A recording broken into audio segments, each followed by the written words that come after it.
This is the Way Podcast.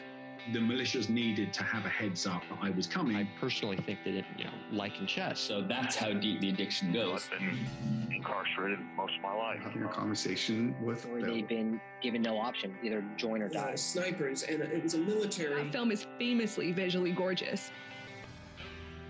If you want to know more about the Way Podcast, go to podcasttheway.com.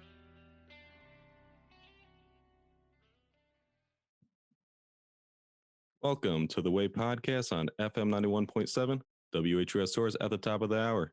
I'm your host, Bill Trofesky, and for more, be sure to go to podcasttheway.com. Now today, I'm sitting down with Dr. Adi Jaffe, who is a psychologist and addiction expert and author of the best-selling book, The Abstinence Myth. How you doing today? I'm great, man. How you doing? I'm doing good. It's a good day now that I'm over in Connecticut, so I'm not dealing with that whole cold spurt, especially that Texas is going through. The whole middle of the country, man. It looks terrible. I know you're over in California, right? Yeah, it's pretty nice out here. I'm not gonna lie. You're not getting any of that.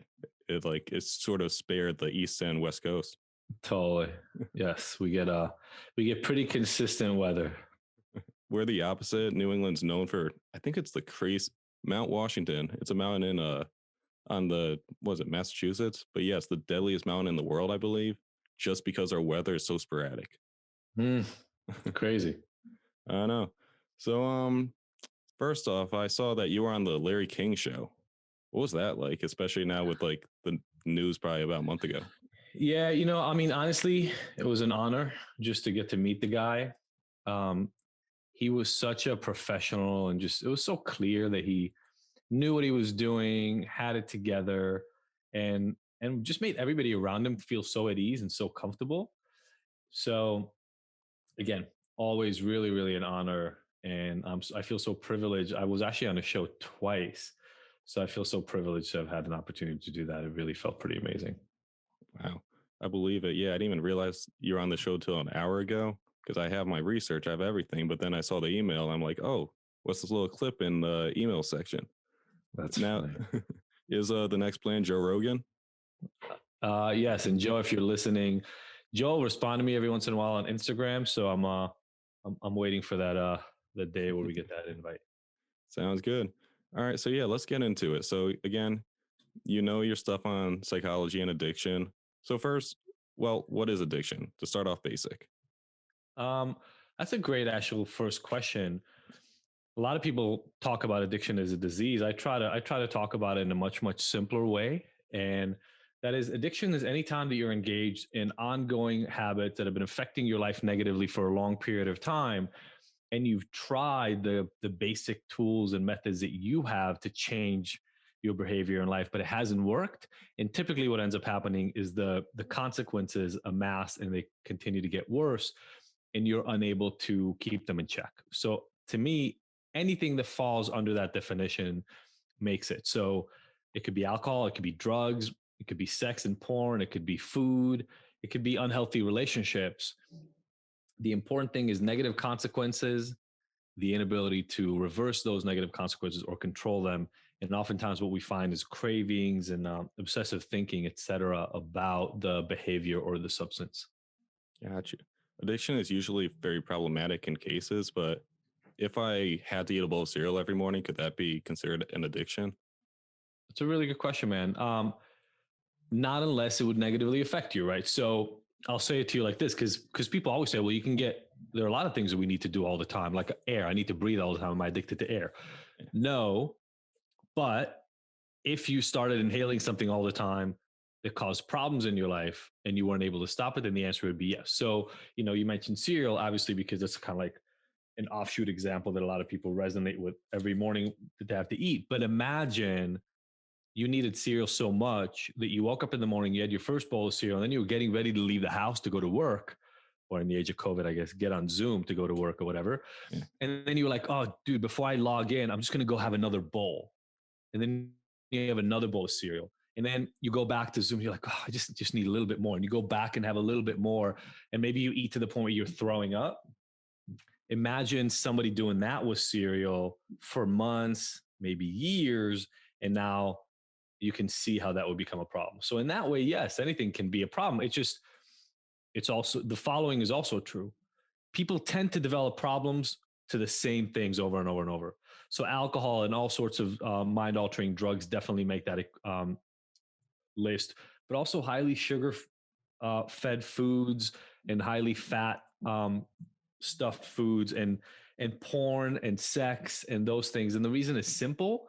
It does have to do to some extent with the way that it interacts with your brain when you engage in those behaviors or ingest those things. Yeah. And sugar, I actually heard is a myth, but I heard it's the most addictive thing. And like if you try to quit sugar, you'll find it's really hard to do since we eat it like every day. Yeah. I mean, look, purified sugar is not that far from a drug. It's really not. It's just that we've come to accept it. I mean, look, I'll put it out there for everybody to understand it really, really simply. Think of cocaine. Cocaine is something they take from a leaf, the coca leaf, and they extract out the juices and then they purify it. There are people out there in the Andes who chew on coca leaves to help them thin out their blood and get more energy because they work up in the mountains and there's not as much air and they need the energy. And they use it regularly, but they're not developing problems with it. The reason we develop some problems with cocaine is because we concentrate it, we make it, super, super concentrated. The dose and the way that you take it in makes it so that you experience this really massive high, which is then something you end up chasing. Sugar is not all that different. There's a big difference between chewing on a sugar cane and getting the sweetness from that, and then taking, a bucket of sugar cane, crystallizing it, drying it, and putting it in a tablespoon or a cup. The difference is massive. And if you don't think that sugar is a thing, go look at pictures of how much sugar is in a can of Coke. Go look at pictures of how much sugar is even in Gatorade, some of the stuff you think is healthy. Gatorade will have up to like 8 or 10 tablespoons of sugar. It's like a mountain of sugar that you're drinking in each one of those things. And yeah, it's pretty habit forming thing, as we all see with diabetes rates and everything that's going on in this country. Yeah. And like Gatorade, I heard if you're not playing sports, it's like literally the most unhealthy drink, or if not one of the most unhealthy for that reason. Yeah, the only reason, I mean, if people don't know the story of Gatorade got created for the University of Florida Gators, right? When you're really an athlete and you're working out 7 hours a day, you need a lot of sugar to replace the energy and a lot of electrolytes. If any listeners are working out that way, you're probably an athlete, and then you're getting whatever you need to get from your trainers, et cetera. For the rest of us, you don't need Gatorade to be healthy. That is not the healthy drink choice for you. Sounds good. And also, yeah, for listeners, a side note, look up a video of Coca-Cola being boiled, and all that's left is like that muck of slush. And you drink a can, that's in your system. 100%. And so it's not that different than a drug. Yeah. And you brought up cocaine, and if you're comfortable talking about it, I saw you have a bit of a history with like drugs like cocaine or crystal meth. Or yep.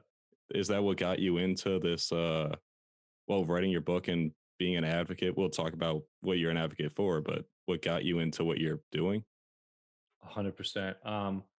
I came from a very upper middle class family, and the route that I took in my life was not one that was expected. I ended up being addicted to meth. I was using meth all day, every day for 5 years. But honestly, that came on the heels of drinking really heavily since I was about 16, 17, starting to smoke weed incredibly heavily by the time I was 17, 18. So when I found drugs made me feel more normal than I felt without them. And I didn't have a lot of other coping strategies and ways to deal with my feelings. So I just went all in on drugs and just kind of climbed up the ladder. Meth was the last one and the one that really kind of took me down. But yeah, I mean, I got to a place in my life where I was using and relying on drugs and alcohol to just make me able to function. And for me, that led to jail and the potential of prison time. And it led to a lot of other really terrible negative consequences. And when I got out of jail, I went, okay, well, I can't go back to that life, because I knew pretty certainly from everybody else that I knew in the business that there were really two routes. I was either going to spend many, many more years in prison throughout the rest of my life, or I was going to get shot and dead. So I knew those were the only two routes. And when I had enough time and enough consequences ahead of me, I said, I got to change. I didn't know what that meant at the time. It ended up meaning I went back to school and got my master's and my PhD. And yeah, then kind of turned around and said, okay, now I have all this knowledge. It's my job to go back and help people who were struggling like I used to do better. So prison made it so you had to pick between two routes, but I did an episode on prison a while back. We have I forget the stat, but I know 3 times the next country's incarceration rate, and second place was England, I want to say. And one of the big issues with prisons is that it's very punishment versus rehabilitation. So, was there any rehabilitation in your prison experience, or was it just when you left, you're like, I want to change? Yeah, no, there was no rehabilitation. And actually, unfortunately, what I saw most of the time were people who kind of got used to being in prison or jail. I was in jail, not prison, but people who were in jail or out of jail, they would literally talk about it as their time out and their time in. Somebody would say, hey man, I was out for 8 months this time, or I was out for 4 months. And it was always understood, I'm going to get caught back, brought back into the system, spend whatever time I got to spend in the system, and then be spit back out. There was and I was in jail. So in prison, technically, there are supposed to be more long-term programs because jail is anything under a year, prison is anything over a year. I didn't spend over a year. I spent exactly a year.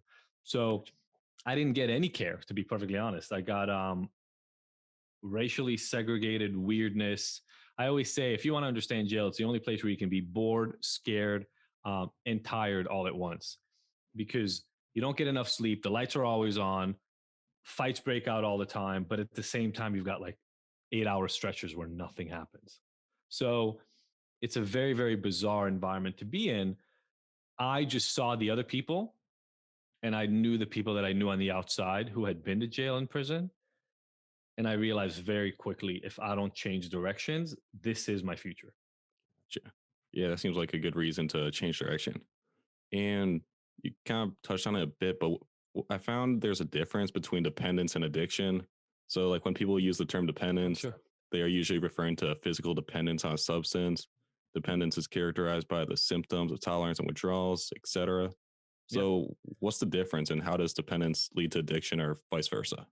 Yeah. So actually, the old way we used to understand addiction, and by old I mean like 67 years old, not hundreds of years old, was simple. When you used a drug, it caused tolerance in your body so that you would need more and more of the drug. When you would stop using the drug, you would get withdrawal. And the withdrawal was the opposite of what the drug would give you. So if you smoke a bunch of weed and you stop smoking weed, after a few days, you have a hard time sleeping, you have a hard time eating, you might get a little bit more nauseous than you typically would. You get I know agitated. quite a few of my friends, it's becoming like a wave to quit weed. And they're all Oh, like, really? yeah, like a week ago was when one of them started. And she's like, I woke up 3 a.m. No, I went to sleep at 3 a.m., woke up like 5 a.m., 2 hours of sleep. And it just kind of continues. Like sleep was a big thing I found out. Sleep and appetite, sleep, appetite, and mood will be the three things. And if it's actually really simple, anybody listening, if you're wondering what withdrawal would be like from a substance you take in regularly, take the opposite of that substance and flip it on its head. It's going to do the opposite. Why? Because it got your brain and your body used to getting the effect that you wanted from the drug, and your brain and body stop producing it on their own. So now you don't have enough of it. If you take an anti-anxiety medication, you stop taking it, you get a ton of anxiety.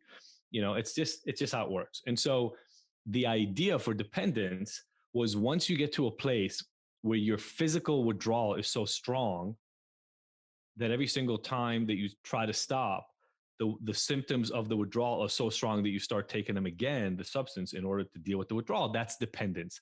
But you're exactly right. That essentially describes physical dependence. Now, here's the thing. You don't have to be addicted to a drug to be physically dependent on it.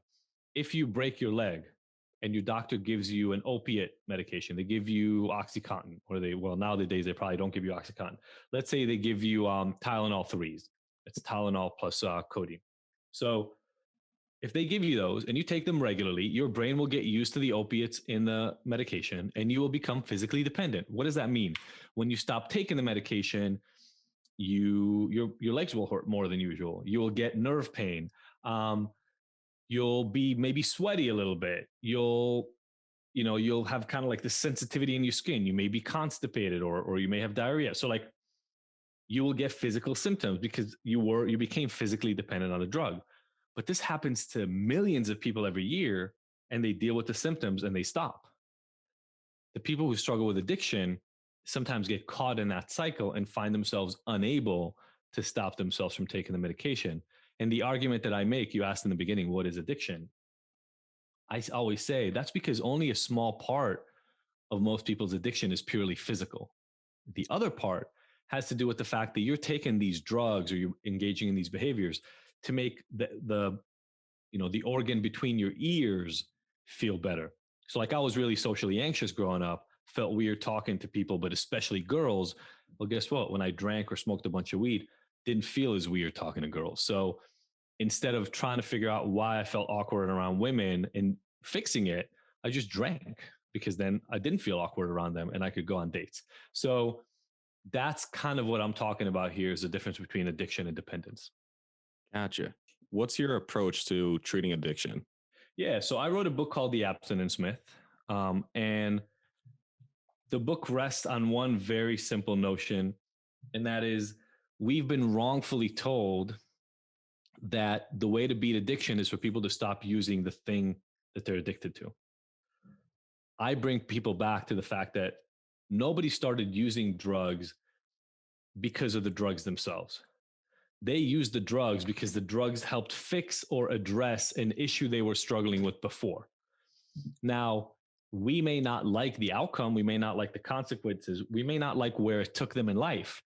But like with me, if I'm socially anxious and I use alcohol to fix the anxiety, if you take away alcohol, I'm not less socially anxious. So now I'm a weird, reclusive, anxious person without the quote unquote medicine that I used for it. And what we find over and over, unfortunately, is that people find another vice, another fix, another medicine, another elixir to deal with that issue. We call that cross addiction sometimes or switching addiction. My approach is totally different. And I did research when I was a post grad at UCLA after my PhD, looking at why do people not get help for addiction? And this is something most people don't know, but it's important to hear. Over 90% of people who need help for alcohol or drugs don't ever get professional help. Now, many of them still find a cure and a fix for themselves, so it's fine. But why do they not seek help? Over 50 to 60% of people I interviewed and I surveyed when I was a postdoc said they're not ready to quit or abstain. And a lot of times people would say to me, well, that's because they're not really serious about getting help. And I don't think that's true. What they're telling us is, I'm not ready to give up my medicine in order to get better. I want to get better first. So my approach says, look, you don't have to commit to quitting. You don't really have to commit to anything but doing work to make your life better. And the way I see it is if we identify what is it that's causing the person to rely on a substance or a behavior to be quote unquote addicted, and then we go fix those issues, they end up needing the substances, the drugs, the behaviors less, and then their addiction resolves itself over time automatically. Gotcha. So it's kind of like replacing your issue or going to the root of the issue versus quitting the addiction. Exactly. Look, if you think about it, this is an analogy we use a lot. Let's say you break your leg and you walk into a doctor's office with a crutch. What we do in addiction is essentially saying to somebody, hey man, you got to give up the crutch if you want to fix your leg. And what I'm saying is, no, my leg is broken. I got to fix my leg so I can get rid of the crutch. Does that make sense? Yeah, definitely. Actually, episode 5, way back, I interviewed this guy. His name's Joshua Shea for Connecticut. The TED Talk was in Hartford about 2 months ago. Came on the show, porn addict. He had this whole story where basically he became a catfish? Yeah, he was a catfish. He'd put up a fake image and he'd talk to these girls so they'd see this fake image and he'd meet them online. He'd get them to do all this stuff.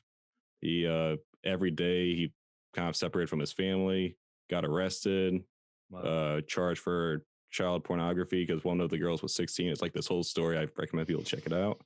And yeah, like, so it wasn't just porn addiction. It was then also alcohol dependence and all these other things. And while it seemed like that's the issue, what he said was the reason he had these issues was because when he was a child, he had a babysitter who would like do things to him as a child. Yeah. And that's sort of what developed. And he said, by watching this porn and watching this stuff, I'm able to get control into my life.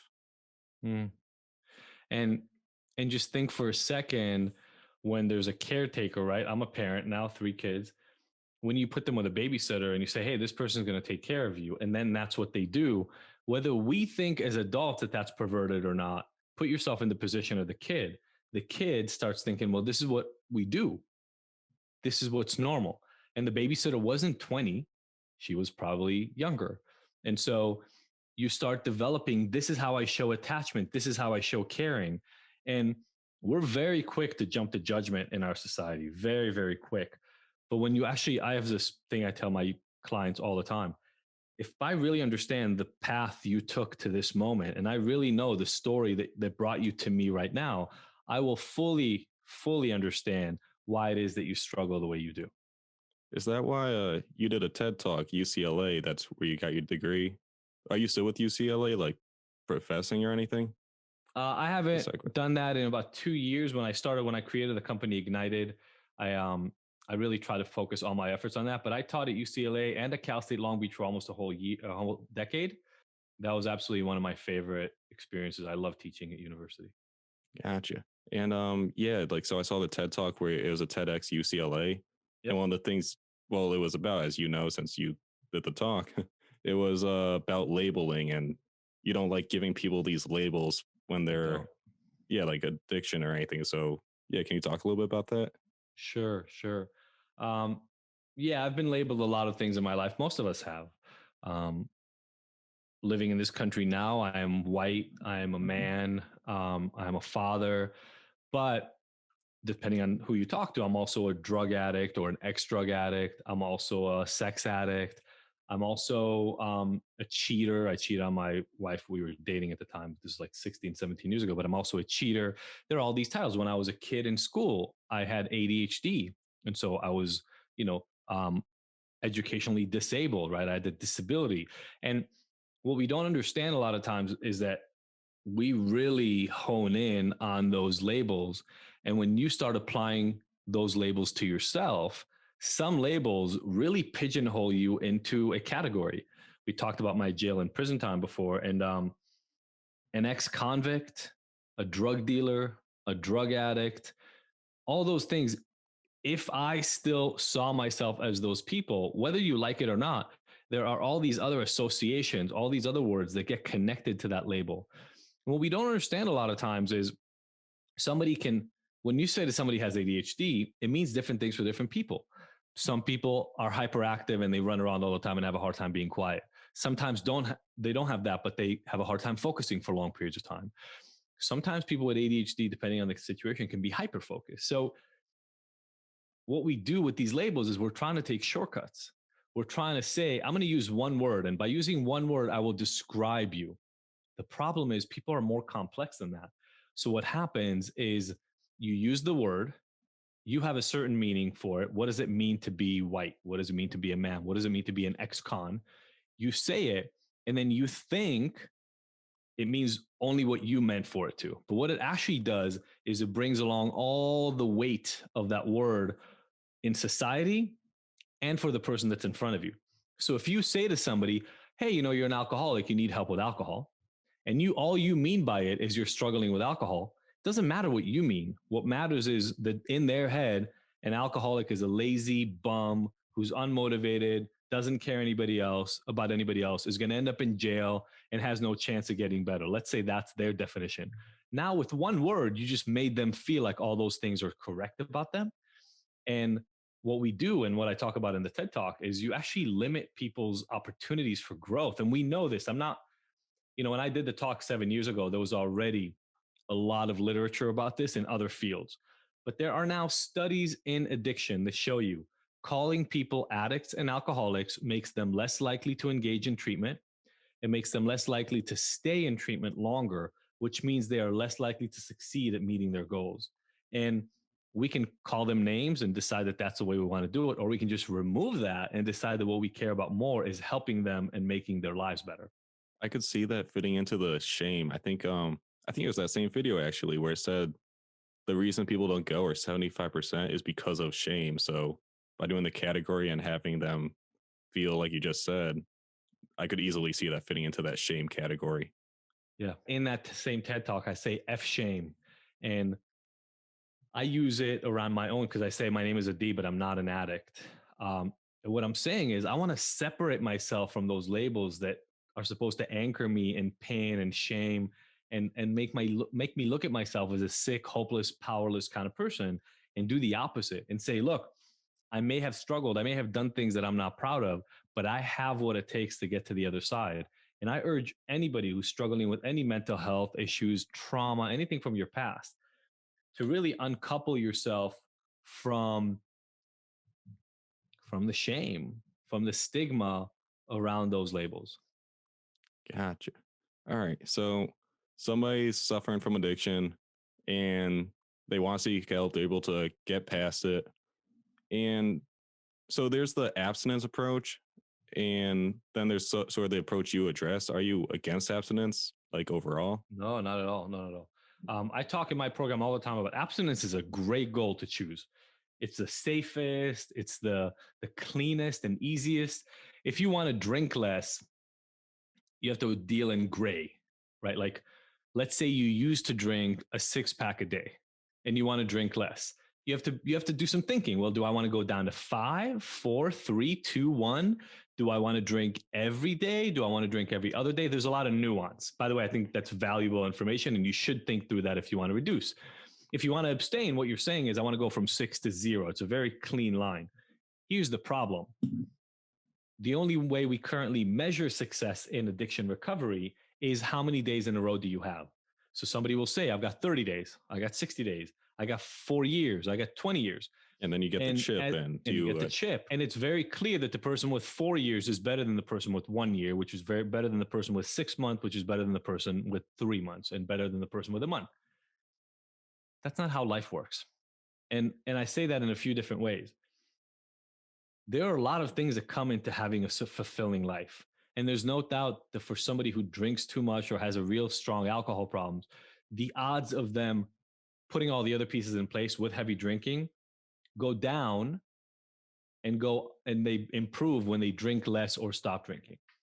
But when all you focus on is how many days consecutive you have, you're limiting a person's life. You're, again, distilling it into one number. And that's really limiting. And let me explain to you why. Let's say somebody even does want to quit. I had actually, you know what? I'll tell you a story that I tell all the time from an actual client in the Ignited program. This guy came to us. He had been to 3 treatment centers before. He was a daily blackout drinker.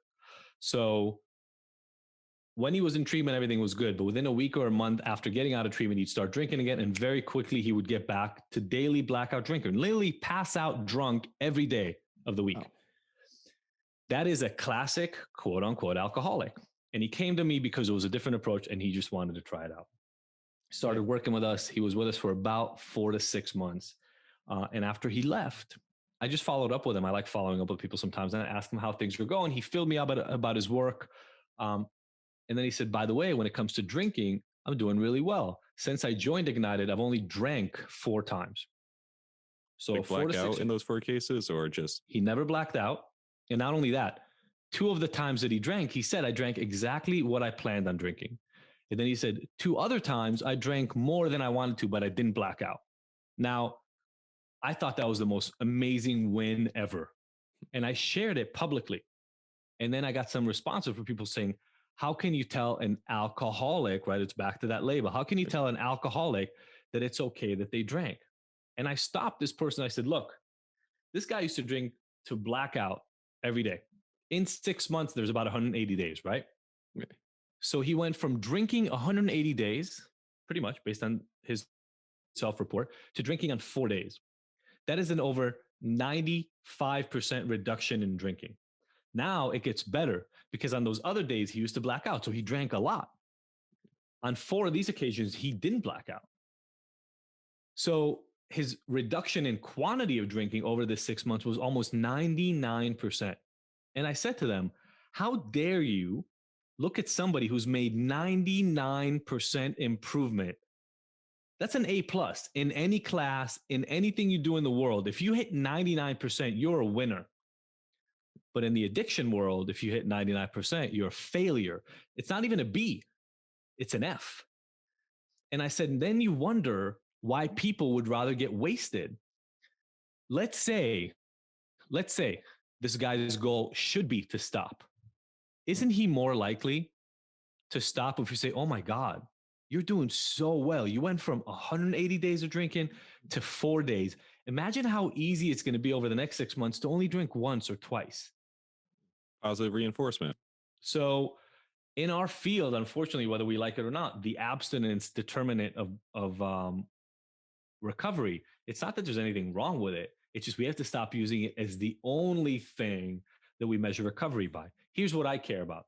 How are your family relationships? How's your romantic relationship? How much fun are you having in life? How's your career and your business? How is money going for you? How's the place where you're living? How's the work you're doing for self-growth? How's your sex life? Like, I want to know all the different areas of your life and what's going on. And what I can guarantee you is this: if all of those are improving, I don't even have to ask you about your abstinence. It means you're also drinking less. Wow.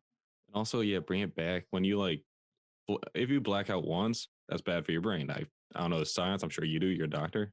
I remember way back entering university. That's a whole push where they want college kids to not drink as much. Brain's developing, and I was going through my phone while the whole lecture's going on. But so yeah, like blacking out then every single day for a month, and then multiply that by 6. That's got to be insane. And again, it's like that crutch thing, or going to the root of the problem. Is it? It's like fixing it so people don't want to have this escapism. By the way, so I love that you took it back to that. So this guy was a gay man from Texas who grew up in Texas in the 50s and the 60s. Now, I'm not from Texas, but it sounds like you may have some orientation there based on what you were saying earlier, or at least the middle of the country. I can guarantee that in the middle of Western Texas, being a gay boy in the 50s and 60s was not a good idea. And now that's easy for me to say, but I know exactly why this guy drank. He felt like he didn't fit in at all, and he didn't, based on the rules of society. And by getting wasted drunk, I can already tell you, we talked about some of this stuff, like he could fool around with girls, and he could kiss girls, and he could date girls, because when he was drunk, he could kind of turn that part off of his brain that said, what are you doing? This is not you. And so he used alcohol to function when he was younger. And to say to that guy, alcohol is your problem, is stupid. Alcohol is not his problem. His problem is that he's always felt like he's a weird pariah that nobody would love, and that is, the spawn of Satan and should be killed, because that's where he grew up in the Bible Belt. And the idea was gay people should be put to death. If I grew up with a sense in my head that I'm so evil, I should be killed, I probably would drink too, or do whatever I needed to do to turn off my brain. Yeah, that would make sense. Well, not too long ago, I interviewed this guy who wrote a book called A Story to Tell, where he basically, what people don't know is eating disorders, about 25% are male. So he went and he interviewed these people who had these major eating disorders, all male, who were like in the hospital beds, verge of death. Eating disorders, actually, correct me if I'm wrong, but I think it's the highest, depending how you categorize alcoholism and other categories, it's the highest percent death rate out of any mental disorder. So he interviews. I don't know. I don't want to speak to that statistic because I don't know it, but I know it has a massive occurrence of trauma. And then also around anorexia in particular, yeah, people can take themselves to the level where their body can no longer function because of the depths of deprivation that they put it under from food. Exactly. And yeah, like he was saying, like as he interviewed these people, the majority of them were gay, and they were struggling. Well, they were struggling with that. So then they didn't feel masculine. So then they develop an eating disorder, but then that's considered not masculine. So they have this double whammy coming at them. And it just sort of builds off that, like this whole society image makes them want to look better or feel better. So they get this eating disorder, which again, not manly, makes it worse, and just feeds into it. Yeah. And now imagine if you can't control who you're attracted to and who you want to have sex with, or who you want to settle down with, at least you figure out something you can control. You're like, all right, it. You say, you know what, screw it. I'm gonna at least get control over what I can, and I can control my body. I can control my food. And so you just try, when the world feels out of control, which it does oftentimes to us, you try to get control over whatever you can. And the fact that we then shame and put people down for that is really terrible, in my opinion. Gotcha. Actually, an episode, I keep referring to recent ones. So I didn't enter, actually two, but I'll talk about the one about methadone. So what was the drug for alcohol? It was naltrexone. Naltrexone is the alcohol one, yeah. Yeah, so methadone is this new approach. We have this whole opioid epidemic, as I'm sure everyone's heard. And so methadone, sidetrack, kind of hard to access. You have to go through this whole approval process. Then you have to go to these places. I forget what they're called. You can't just go to a pharmacy to pick it up like any other drug. Of course. And it just becomes this whole issue. And the way methadone works is it sort of blocks the receptors and you don't get as much pleasure. And now while doing research, I saw that naltrexone, I think I just said that wrong again, but yeah, it was being used to treat alcoholism. So how do you like that approach for like methadone with opioids or that one for alcohol? I like them both. Honestly, I like whatever works.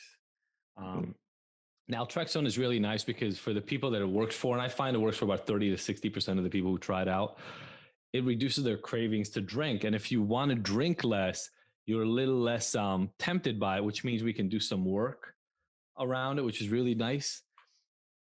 Not often, though, it's the final fix.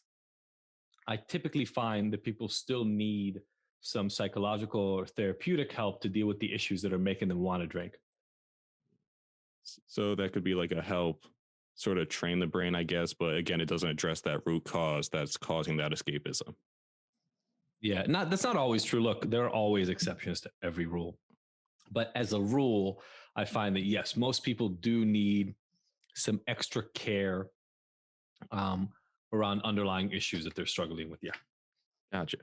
So moderation, it's been shown, or research from, who was that? Health Harvard showed that moderation or controlled drinking can be successful for patients, but if they haven't developed a pattern of alcohol abuse yet or haven't developed dependency. So is that if AA doesn't work or moderation, they already have the dependency, is it sort of there's no hope for them, or what kind of route could people try? Really good question. Look, I would never say there's no hope. I don't think there's ever a point where there's no hope. What I would say instead is this. Moderation is a path that is definitely easier for people to follow who haven't gotten to the place where alcohol is a deeply physically created dependency in the body. And that's not only because of the physical dependency itself, but it's also because normally for people to develop that deep physical dependency, the pattern of drinking has been exacerbated consistently for decades. And anything you've done consistently for decades is hard to fix. It's just true. But that being said, I have seen people of all kinds, including that guy that I mentioned before. I'll call him Jeff. That's not his name. I'll call him Jeff. When I talked about Jeff before, going from blackout daily drinking to moderate drinking 4 times, I think one of those drinking occasions was heavy drinking. By that, I mean five drinks or more in a sitting. It's pretty incredible. So the question is, are we going to allow that to count as moderate drinking, or are we only going to allow it to count if he does it forever? I think we have to give ourselves a little room here. And by giving ourselves a little room, what we can say is this: moderate consumption is not the easiest thing to keep with 100% consistency every time you try it for the rest of your life.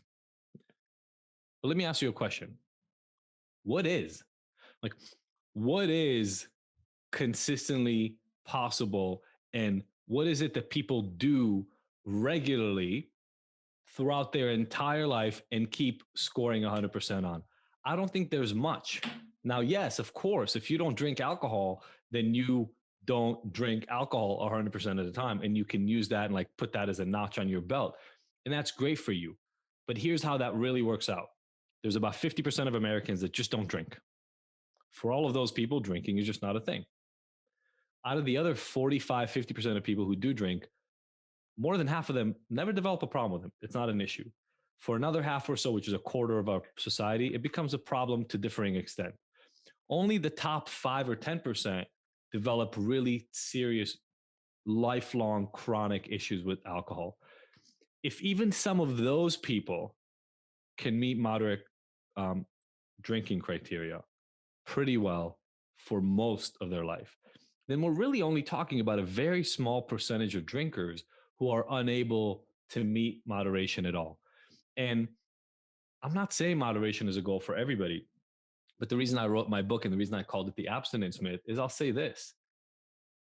If somebody is not ready to quit, just telling them that they have to quit is useless. They're just going to resist it. Telling them that you can work with them on reducing at least gets them in the door. And then not always. I've had clients who come in for moderation and then are really having a hard time looking at their own drinking and saying, you know what, I should really just quit. But that always happens. Nothing works 100% of the time. And I will take the other 30, 40, 50% of people who come for moderation and then tell me of their own volition. They say, you know what, I'm just going to quit. This isn't worth it. I love those clients. Those are my favorite clients because I don't care if you drink. I don't own an alcohol company. I'm not selling you alcohol. I don't need you to drink alcohol. I just want your life to get better. And if the way your life gets better is by you initially thinking you may be able to drink and then realizing you can't, that's freaking great. And isn't like the first step sort of acceptance, like saying like, hey, I have a problem, and like looking in the mirror? The first step of AA, of the 12-step program, is admitting that you're powerless. Okay. I love acceptance. I hate powerlessness. I think we all need to accept where we are. But even, you want to talk about all or nothing, black or white thinking. The idea that you either have power or you don't have power is kind of ridiculous on its own. I mean, you're doing a podcast right now, right? Yeah. I think so. I hope so. Yeah. You have control over most of what comes out of your mouth, right? You have control over maybe where you put the microphone. I have most control over where I put the microphone, but things happen sometimes. The screw comes loose or things are not tight exactly and it moves. The internet may break in the middle and it would mess up this podcast for us. Something could go weird in your computer. It could not record. There's so many things in life we don't have control over. And so the concept of powerlessness is one of complete hopelessness. And why would I even try to fix something that I'm completely powerless over? What I like to explain to people is, look, you're not God, even of this podcast. You're not God of this podcast. You have the power you have. Focus on what you can change. Put a little bit more focus on the things that you can have a little bit of influence over, and let go of the things you have absolutely no control over. But that's not a black and white sort of way of looking at it.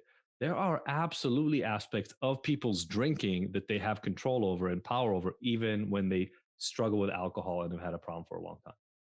That's kind of like a solipsism approach, if you're familiar with that philosophy. No, I'm not. Tell me more.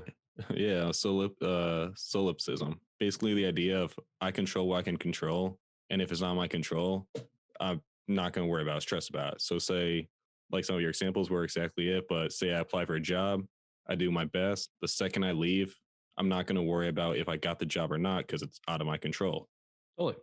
Yep. I mean, look at COVID that's happening right now, right? When this thing started, I would have clients who were reading about how Russia is dealing with COVID and what's happening in Taiwan.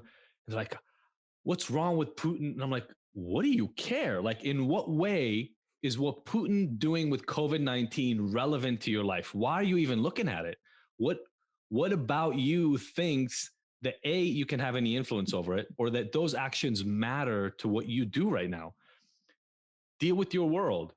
If you're strongly against the spread of COVID, and you believe in everything that they're telling us, put a mask on when you go out, wash your hands, do what you're supposed to do to control the way it's impacting you and the people close to you. You getting aggravated and pissed at the way everybody else is handling it is going to do only one thing. It's going to cause you stress. And you know what? COVID is terrible and it is bad for the people who get it, and it kills a large portion of the elderly and the compromised people who are infected by it. But you know what also does? Stress. So if you're going to sit around your house COVID free, but freaking out all day about what's happening with COVID, you're still putting your body under chronic stress, which is still going to cause you hypertension and diabetes and strokes and everything else and cancer and everything else is going to kill you long term. Wow. And I saw a stat literally today, actually. 1 in 3 people are having like anxiety or depression because of this COVID epidemic. Because I don't doubt it. Yeah, I don't doubt it. It's terrible, man. It's terrible. It's like our entire lives got turned upside down in 1 year. Oh, definitely. I mean, even longer than that. We're going on like 2 if we keep this up. I mean, luckily vaccines are dimming things down. But anyway, and it's sort of like that idea though, where you want to be concerned about people, but don't overstress yourself. Relax, worry about or care about people, but don't let the stress eat you up. 100%. Look, you don't control other people. You just don't. So do whatever you can to create whatever influence you can, and then just leave that there and be done with it. Gotcha. So again, like we have an opioid epidemic going on. And anyway, somebody on Reddit said 2020 was a record year for overdoses, and yet our addiction treatment is massive. So where's the issue? Why don't the two correlate? Yeah. This is one of my biggest things, man, is our system doesn't work. It hasn't worked in 100 years. It's very clear when you look not just at the last year's overdose rate, but over the last 40, 50 years, and we've been keeping track, we have at least doubled our overdose rate every decade since we started measuring it. If that's not evidence that what we're doing isn't working, I don't know what is, right? Twice as many people dying every 10 years means that whatever system because our population hasn't doubled every 10 years. So it just means that whatever's being done is just not working. So there are a lot of things that I think need to be done. The reason I wrote my book, The Abstinence Myth, is that I think we have to stop requiring people to be ready to quit. And we have to be able to start offering people help at whatever level they need it. Secondly, we have to change the way we measure success. We have to measure success as improvement in life in many different ways. And if you look at SAMHSA, the Substance Abuse and Mental Health Services Administration, their definition of recovery doesn't even include abstinence. It's a life path that allows somebody to better integrate into their community and do better and move in a self-fulfilling sort of direction. Abstinence is not part of the picture. Why? Because that's not how you should measure recovery. So those are things that we can do from the addiction treatment side. But then the other piece is there's so much resistance to medication that works for addiction. Medication is a good Band-Aid. Do Band-Aids fix a cut? No, they don't. Time and antibiotics and your body fix a cut. But Band-Aids are sometimes useful to help reduce the problems and reduce the inflammation, et cetera. So Band-Aids are not bad. They're just not cures. And for some reason, the addiction treatment industry has developed in a way that not everybody, but a lot of people are really resistant to some of the medications that we know work to save people's lives, to keep them out of homelessness, to allow them to work better, to reduce their actual dependence on illegal drugs, which means that jail and prison less. All these things matter, right? If somebody's dead from an overdose, I don't care how good of a job you could have done with them to fix their addiction problems. They're dead. You're not talking to them. If somebody's in jail and in prison, I can pretty much guarantee they're going to come out worse people in terms of the way they function in life, because jail and prison destroy your sense of humanity. That's what they do. We need to get much more practical and a lot less sort of puritanical and theoretical about how we help the people who struggle with addictions. I feel like that's the issue that comes up with like a lot of government bills and something like that. Like there's people are saying clean injection sites or something like that, but then it's why are we giving these people easy access to drugs, or why are they able to take these drugs? That's counterintuitive, but it's like that whole war on drugs. By fighting it full force, it just makes the problem so much worse. It makes the problem so much worse, but even more so, again, back to that stigma and shame. Look, nobody wants people to be shooting up in the street. We just don't want it. We understand at a very deep level. If you're an empathetic person, I understand at a very deep level.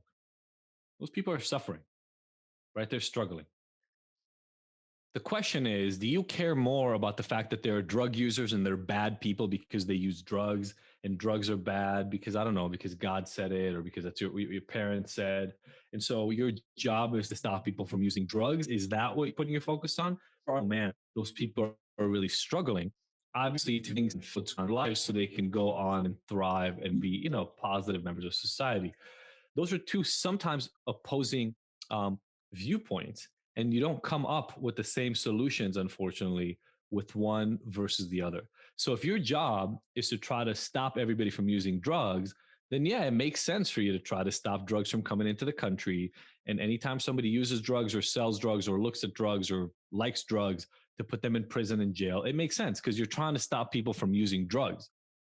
But if you're trying to help people who are using drugs and help people so that they don't need to rely on those things to take care of themselves and feel like they can survive, the orientation is completely different. And there's definitely a relative war between both of those sides.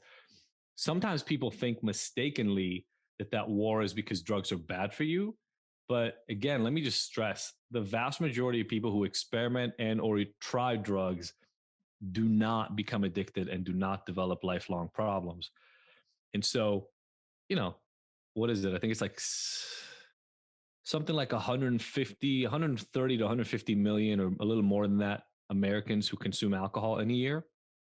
But then only about half of those develop any sort of problem, and only about less than 1/10 of those develop really strong problems with it. So it's not that the people who develop real strong alcohol related problems are not important. Of course they're important. But why are we putting all the focus on the substance when obviously there are other issues? Dr. Carl Hart just put out a book that is good. I think it's literally called Drug Use for Adults or something like that. But he talks a lot about the stigma around drug use. Gotcha. I'm starting to hear some in the complete opposite direction, though. What do you say it's too far or accurate when, like, I know some people who are saying, oh, let's decriminalize or legalize all drugs. And if somebody wants to do a drug, no matter what it is, crystal meth, heroin, they should be allowed to do that.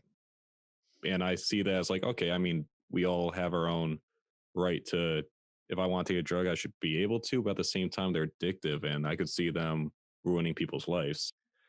Yeah, it's true. The only issue with that. So first of all, I am definitely for decriminalization. When it comes to legalization, the question becomes a little bit more murky for me because I need to know about specifics. Like, look, one of the worst things about the drug world is when you do illegal drugs, you don't really know what you're getting, and you're getting dirty drugs. There are a lot of people dying, not because they're addicted to opiates, but because the opiates they got had fentanyl and carfentanil in it, and it was stronger than they expected to, and they died because of that. That's a problem that gets solved when you legalize drugs, because people don't have to use stuff that's, literally dirty, like has been combined with other stuff that you didn't mean to take. So that's number one. Secondly, let's go back to that shame and stigma we mentioned in the beginning. Alcohol is legal, and alcohol causes the most addiction problems in this country by far, by an order of magnitude. And I don't see anybody arguing that alcohol should be made illegal. Even past opioids? Oh my God, way past opioids. I want to look at the number, but I think this year was the first year that overdoses from all other drugs even got to the level of death, acute death from alcohol. And this is the first year that's happened. Up until now, alcohol has beat the hell out of it. And that's been true for a century. So now, by the way, cigarettes is the next one, right? And they've been killing way more people than either one of those other ones. So there's a little hypocrisy that we have here, which is we just decided what the good drugs and the bad drugs are. This is probably not a surprise to you, but it's driven by money, because it's whatever companies can lobby and drive forward their message that they should be legal. And there aren't a lot of meth dealers that are lobbying Congress for, for their drug to be made legal. But you know who does have it? The pharmaceutical industry. So opioids, the reason there's so many opioids is because they have a big push to legalize opioids and keep them legal. OxyContin is more dangerous than heroin, but it's legal. So what are we saying to people when you say, well, the legal stuff, which is like 20 times stronger than the illegal stuff, is good, but the heroin is bad? It's very obvious that we don't care about the people themselves. We just care about the money that is driving the agenda beneath it. People need to go through doctors to get OxyContin. Nobody is saying that opioids should be available at like grocery stores. That's not what anybody is saying. What we're saying is, if somebody's addicted to heroin, are we really in a place where we're saying to them, look, you're addicted to heroin. We would rather you support criminal enterprises and violence, international violence, right? And drug cartels in order to support your drug habit, which will increase the chances you will die and thousands of other people will die, versus like going to a doctor and getting your medicine there. It's kind of weird. Yeah, it's funny you said that too. Again, audience, look up, get the book Kilo. previous guest, he spent 7 years in Colombia following the production expedition of cocaine. Here, and even just in those countries themselves, the amount of control these cartels have over the people and the amount just diminishes the whole country because they make so much money. Because again, kids tend to buy it up, eat it up, and just creates that incentive. Yeah. I think the stat I saw last time, and it may have changed, but you know, one of the main ways we try to stop drugs is by catching them at the border.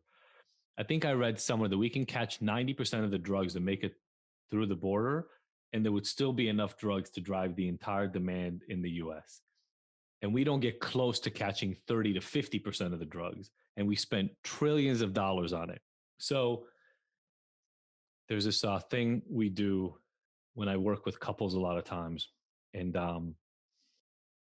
it helps couples understand how to resolve fights sometimes. And I say, do you want to be right or do you want to be happy? A lot of times people in a relationship try to prove themselves. No, I'm right. Look, remember I sent you that text at 3 and you told me you were going to do the thing. And in fighting so much about who's right, neither one of them is happy. They're both miserable all the time.